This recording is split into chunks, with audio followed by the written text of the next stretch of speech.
Hoy quiero realizar un pequeñísimo aporte filosófico de manera simple y entendible para poder comprender un poco mejor el mundo moderno en el que vivimos, un mundo en el cual claramente que todas las líneas progresistas, entiéndase feminismo, transhumanismo, ecologismo, empiezan a aflorar y empiezan a tomar una cosmovisión particular sobre el espectro político, y en este sentido la política empieza, ya sea tanto por espacios más ortodoxos en cuanto a izquierda o en espacios más reveladores de una izquierda cultural, parecen caminar por las mismas líneas, para que se puedan entender en términos simples, desde una izquierda más ortodoxa, como la de Castillo, hasta una izquierda cultural más contemporánea, como la de Trudeau.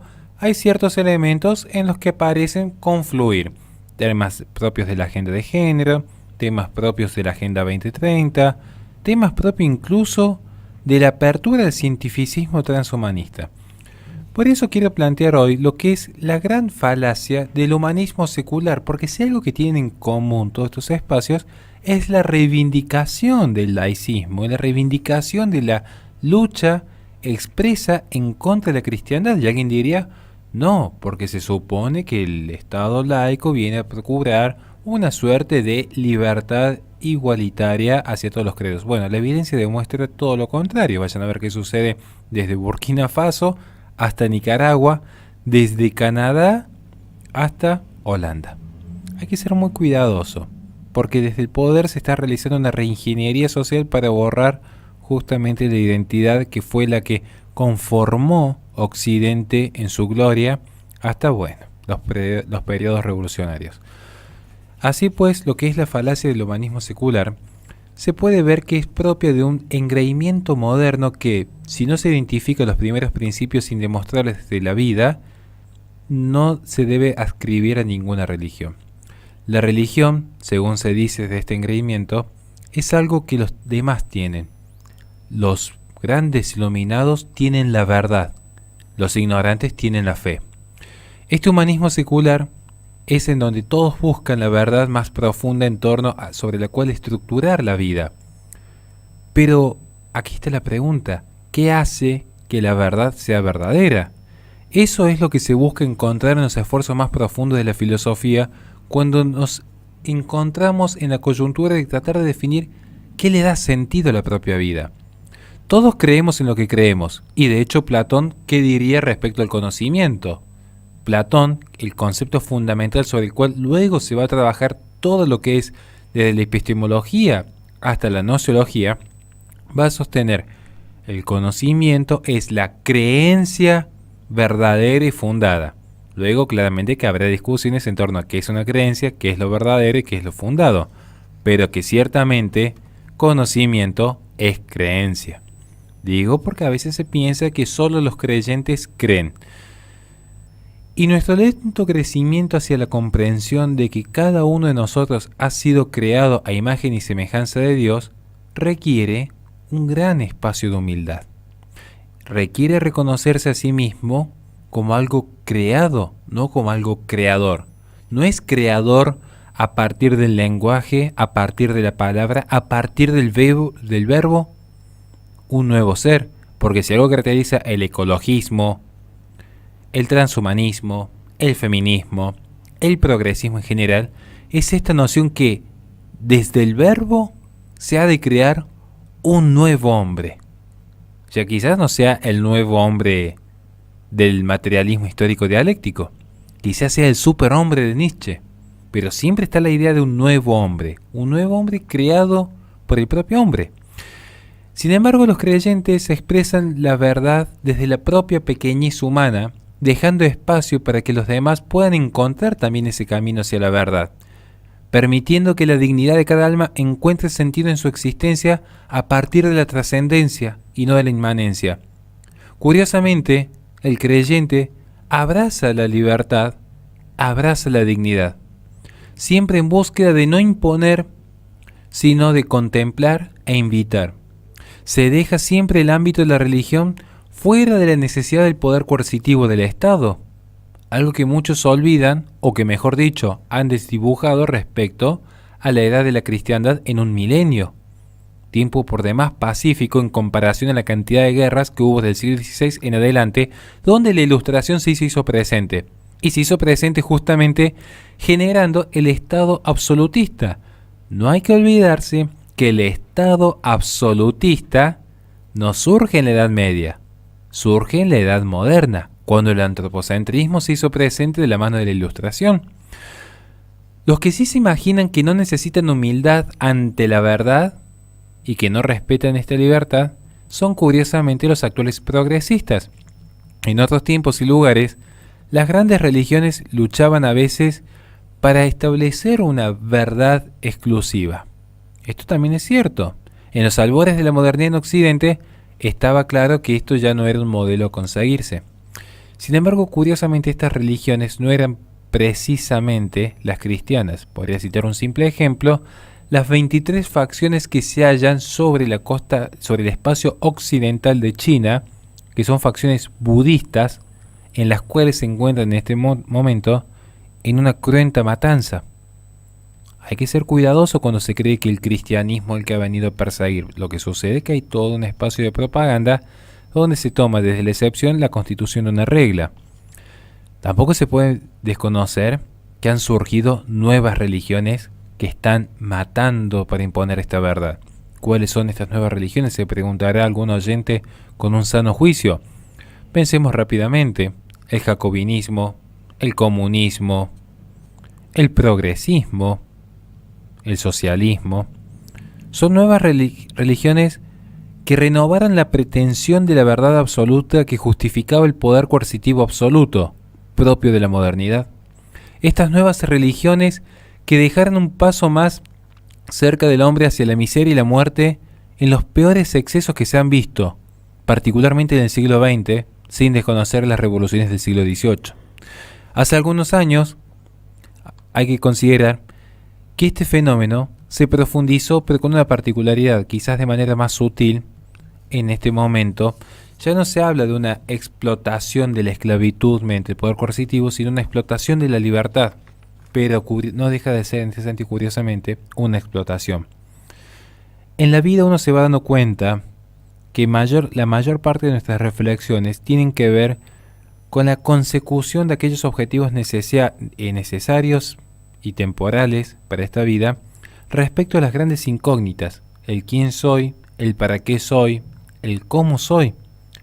Incógnitas que la fe puede dar una respuesta sin necesidad de acudir a cosificar al ser humano.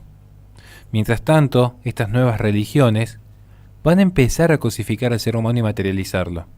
Lo van a empezar a cosificar ya sea desde el mercado, vendiendo valores morales, como hacen ciertas empresas transnacionales, o desde el Estado, cosificándolo a ser una determinada etiqueta de acuerdo a accidentes. Ya no hay un esencial universal y trascendental, la humanidad. Ahora va a haber una subclasificación, una categorización que es propia del primer grado de discernimiento, propia de la categoría de las ciencias empíricas. Entonces, así como uno podría distinguir el caballo del perro del gato, y hace una categorización abstracta donde no importa si un caballo es de color marrón o blanco, tiene características de un equino, es equino. Así también el ser humano es categorizado. Ya no hay una humanidad. Lo que hay es un hombre blanco, heterosexual, capitalista, cristiano. Vamos a ver que empezamos a hacer una serie de categorías que van reduciendo al ser humano cada vez más a ser un mero átomo, una mera unidad de consumo y producción, un mero contribuyente. Termina siendo el poder el que define quién es quién. El poder va a definir desde el Estado, ciudadano, no ciudadano. Si de repente es una persona que recuerda un pasado o recuerda un futuro a un eterno presente como que se vive, aparecerá el aborto, aparecerá la eutanasia. Si es un ser humano que sufre, la legalización de las sustancias. Es una sociedad paliativa. Pero también el mercado va a contribuir en este sentido. El mercado va a decir, de acuerdo a lo que consumes, es tu grado moral. Si consumes estos productos, has abrazado la diversidad, la teoría crítica de la raza, el descolonialismo, solo si consumes estos productos. Sentimos en algún momento que hay algún significado subyacente en este mundo los que creemos en Dios, que tiene una razón que va más allá de lo material. Los que somos creyentes pensamos que no todo es un mero arbitrio aleatorio de del cosmos, que hay un algo más, que hay un sentido ese de ser. En el ámbito de la fe en el que nos ocupamos es esencialmente del campo axiomático, la carga de valores. Algo que va más allá de la demostración empírica. Pero no por eso dejamos de reconocer que nuestra vida está acaparada también por el orden material. Pero esto no implica desconocer el orden sobrenatural. Nuestra vida es una vida racional y tiene un propósito, y el propósito no es algo corroborable empíricamente. Sin embargo, los fundadores de las nuevas religiones desconocen este espacio metafísico, y esto se ve mucho en la posmodernidad. Es el fin de la metafísica, es quedarse solo con lo sensible. No en vano, hoy se empieza a hablar incluso de los derechos de los seres sintientes. Solo importa el sentir. Y si de repente, como es propio de las ideologías, esta ciencia de las ideas, diría de Stud de Tracy, un niño se puede predecir que va a sufrir, mejor que no nazca. Y si una persona mayor no encuentra un sentido a su sufrimiento, ¿para qué va a vivir? Hay que sacrificarla como se sacrifica una mascota cuando ya está llegando a sus últimos años. ¿Por qué? Porque ya ha perdido valor ontológico el alma racional e individual de la persona. Es tomada la persona en su especie. Mientras la especie no se extinga, nada que reprochar por este mundo moderno y sus nuevas religiones. Por eso es interesante ver cómo se ha ido gestando de a poco una nueva religión, pero con una particularidad. Porque aquí, si uno ve cómo se han constituido incluso los estados modernos, se empieza a trabajar en la separación de la fe, no solo del poder político, sino separar la fe de la realidad. La única fe que debe imperar es la que imponen las ideologías. La única fe que debe importar es aquella en la cual, de manera coercitiva, se empieza a generar una nueva realidad en la cual no existe el alma, no existe la forma. Algo que en filosofía no duraría un solo segundo en un debate profundo. ¿Cómo puede haber si no acaso materia prima? Es imposible conocer la materia prima en su absoluto. Toda materia está dada ya por la forma tal como la conocemos nosotros. No podemos conocer una materia sin forma. Es imposible. Y sin embargo, aquí tenemos a todos estos grandes pensadores. Pensemos rápidamente: Simone de Beauvoir, Eric Pianka, Peter Singer, Garrett Hardin, Kate Millett, por tomar algunos elementos feministas o ecologistas. Van a desconocer esa esencia del ser humano, ese valor ontológico de su alma, ese valor en su individualidad, ese sentido de trascendencia. Van a terminar cayendo en un inmanentismo, tal como Jean-Paul Sartre, en un nihilismo absoluto. No se está privilegiando en este sentido la fe que hizo grande a Occidente, la tradición que hizo grande a esta parte del mundo. Se cae en un relativismo, pero con una particularidad: es todo relativo menos el absoluto que plantean los relativistas. Todas las expresiones de fe, particularmente la cristiana, son malas. Toda expresión ideológica es buena, siendo que las ideologías no pueden dar las respuestas que sí puede dar la fe. Y sobre todo porque la fe tiene todavía ese espacio de humildad y de reconocerse que somos seres pequeños en la infinidad del cosmos y en la infinidad del primer motor inmóvil. Aquí se plantea que de la nada algo surge, y que este algo que surge es un ser pensante, perfecto en sí mismo, capaz de crear, y capaz de crear un nuevo hombre, en el cual hay que creer. Y si no se cree, vendrá el apocalipsis, y si se cree en este nuevo hombre, vendrá el paraíso. La posición del humanismo secular con la cual uno se está topando de frente día a día asombra, porque tiene una falta de autoconciencia impresionante. Es realmente asombrosamente deshonesta esta posición humanista secular. Si uno empieza a indagar lo que son las filosofías modernas, siempre se está bosquejando críticas tras críticas a las religiones tradicionales. Siempre en una posición de una suerte de superioridad moral propia de este secularismo, pertenecer a la sécula, al siglo, pertenecer a estos 100 años pasajeros, que son un pestañeo en la infinidad del mundo. Sin embargo, incluso esa posición modernista ha sido dejada de lado por una profundización de su vicio, porque como diría Aristóteles, un error leve al inicio termina siendo un error fatal sobre su final. Hoy actualmente el progresismo redunda todo en una cuestión de poder y solo de poder.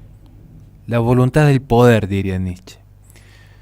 No es necesario ni siquiera establecer un argumento medianamente racional para poder imponer sus nuevas verdades, porque al menos, estoy pensando en grandes empiristas como David Hume, Bertrand Russell, al menos intentaron generar un sistema sólido en sus creencias. ¿Por qué no hay un Dios? ¿Por qué no hay un conocimiento objetivo de lo que es bueno, bello y cierto? ¿Por qué no hay un sentido de trascendencia del alma? Al menos intentar dar una respuesta sofisticada. Pero actualmente no interesa el argumento racional. No interesa ya ni siquiera el orden natural, menos todavía el orden divino. Simplemente interesa imponerse en el orden y en el orden político. El progresista actual ni siquiera se molesta en engañarse a sí mismo. Él sabe que defiende una mentira. Una mentira tan insostenible, tan falsa, tan llena de pura apariencia sin contenido, que solo aspira al poder, ya sea desde el mercado o desde el Estado, para allí imponer su relato, porque sabe que es un mito, sabe que es una alegoría lo que defiende, pero que no guarda más mínimo vínculo con la realidad física y metafísica, porque hay entes metafísicos que son propios de la realidad. Por eso cierro diciendo que no se puede evitar tener que uno enfrentarse a estos grupos de poder ideologizados que se han creado actualmente, que son la nueva religión de la posmodernidad, que tienen prácticas totalitarias ciertamente, pero a diferencia de los totalitarios del siglo XX, que al menos gozaban de una mínima formación filosófica y política, los actuales no son más que meros niños caprichosos, engreídos, que se autoproclaman y se autoperciben sabios, y que sin embargo son incapaces de debatir a fondo su humanismo secular, porque saben que no lo pueden defender, porque no han tenido un proceso de formación, han invertido el tiempo de su vida solo en alcanzar el poder, e imponer sus verdades, como dicen ellos, desde el poder, porque desde la razón no podrían. Y curiosamente son los que ahora critican a los que creemos en Dios como sujetos irracionales. Vaya ironía la del mundo moderno que nos toca vivir. Nada más y muchísimas gracias.